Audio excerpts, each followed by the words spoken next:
श्रीमान वेदपाल चपराना जी, जो कि गौतम बुद्ध नगर और जिला गाजियाबाद के जिला कमांडेंट हैं, और आपने हमारे आग्रह को स्वीकार किया और लगातार आप सरकारी पद पर होते हुए और व्यस्तम शेड्यूल से होते हुए आर्य समाज के कार्यक्रमों में बढ़ चढ़कर हिस्सा लेते हैं। मैं आपका पुनः हार्दिक अभिनंदन करता हूं, स्वागत करता हूं।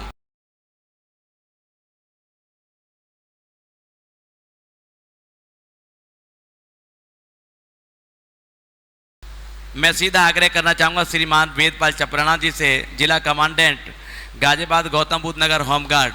सर आप आए, आप निरंतर सरकारी ड्यूटी से व्यस्त होते हुए इतनी बड़ी जिम्मेदारी के बावजूद आर्य समाज के कार्यक्रमों में बढ़ चढ़कर आप हिस्सा लेते हैं। आपका अभिनंदन है, आपका स्वागत है।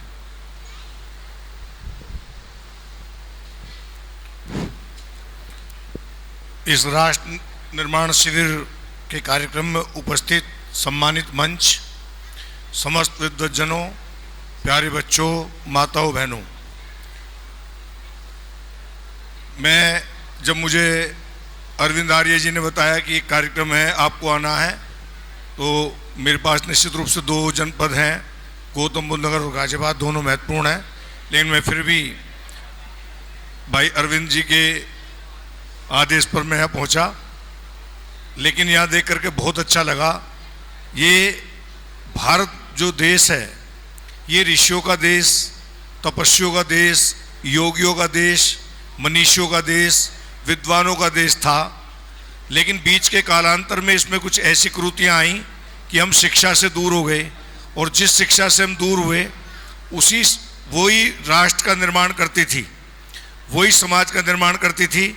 लेकिन उस शिक्षा से हम ऐसे वंचित हो गए और हम कुरीतियों में जकड़ लिए गए। परमपिता परमात्मा की बड़ी विशेष कृपा हुई कि स्वामी दयानंद जी जैसे ऋषि इस देश में पैदा हुए, जिन्होंने पुनः इस वेदों की जो ज्योति थी उसको पुनः जलाया और हम सबको इतना सामर्थ्यवान बनाया कि आज हम पुनः राष्ट्र निर्माण के कार्य में लगे हुए हैं। भारत विश्व गुरु था, पुनः विश्व गुरु बनने की ओर अग्रसर है। मेरा सब बच्चों को जो यहाँ आए हैं उन सबको ये आशीर्वाद और एक निवेदन कि आप सच्चे अर्थों में राष्ट्र का निर्माण करें। राष्ट्र निर्माण में जो आज भी व्याधियाँ हैं, जो कुरीतियाँ हैं, जो बाधाएं हैं, वो मेन है भ्रष्टाचार। मैं समझता हूँ अगर आप ऋषि देव दयानंद जी के वचनों से जुड़ गए, अभी जो जिस पुस्तक का यहाँ वितरण हो रहा है, सत्यार्थ प्रकाश, देखिए मैं अपना परिचय, ज़्यादातर लोग मुझे नहीं जानते होंगे। मेरा गांव सेतकुआं है, मेरठ हापुड़ के बीच खरखोदा के पास मेरा गांव है, जहां मैं पैदा हुआ। मैं अपनी माता का ऋणी हूँ। मेरी माता अनपढ़ है, उसने मेरा नाम वेदपाल रख दिया, और मुझे इस वेदपाल नाम से ऐसी प्रेरणा हुई कि मैंने हाई स्कूल में मैंने सत्यार्थ प्रकाश पढ़ा पहली बार। मेरे क्षेत्र में मेरी किसी रिश्तेदारी में कोई आर्य समाजी नहीं है, आज भी नहीं है। बड़ा दुखद मैं मंच से कहना चाहूँगा कि इसका प्रचार प्रसार ठीक से हो। लोग सच्चे अर्थों में आर्य समाजी भी इसका प्रचार प्रसार नहीं कर रहे। लेकिन मैं कुछ पूर्व जन्म के संस्कार रहे होंगे जिसके कारण मैं जुड़ा, और मैंने जब बीएससी में मैं आया तो मैंने चारों वेद पढ़े। मेरे प्रैक्टिकली सब्जेक्ट थे, लेकिन मैंने फिर भी चारों वेदों का अध्ययन किया।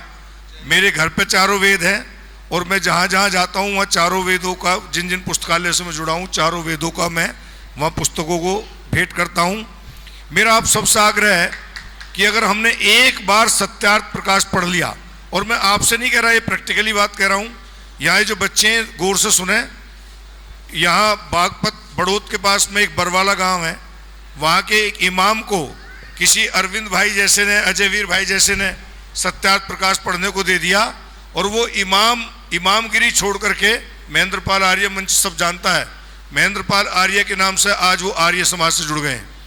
तो मेरा सबसे निवेदन है कि इस पुस्तक को जो ले जा रहे हैं, बड़ों से भी निवेदन है कि वो इसको घर की 100 पीस ना बनाएं। चाहे इसका एक समोल्लास पढ़ें, एक समोल्लास नहीं पढ़ सकते हो, एक पेज पढ़ें, लेकिन मेरा करबद्ध निवेदन है कि इसको जरूर पढ़ें। और अगर आपने इसको पढ़ लिया और पढ़ने के बाद आत्मसात कर लिया तो निसंदेह आपका जीवन तो स्वर्ग हो ही जाएगा। लेकिन जिस राष्ट्र में आप काम करेंगे, मैं तो समझता हूँ भारत में सबको करना चाहिए, तो वो राष्ट्र निश्चित रूप से राष्ट्र शिरोमणि होगा और हम दुनिया में फिर विश्व गुरु बनेंगे। जय हिंद, जय भारत, जय आर्य समाज।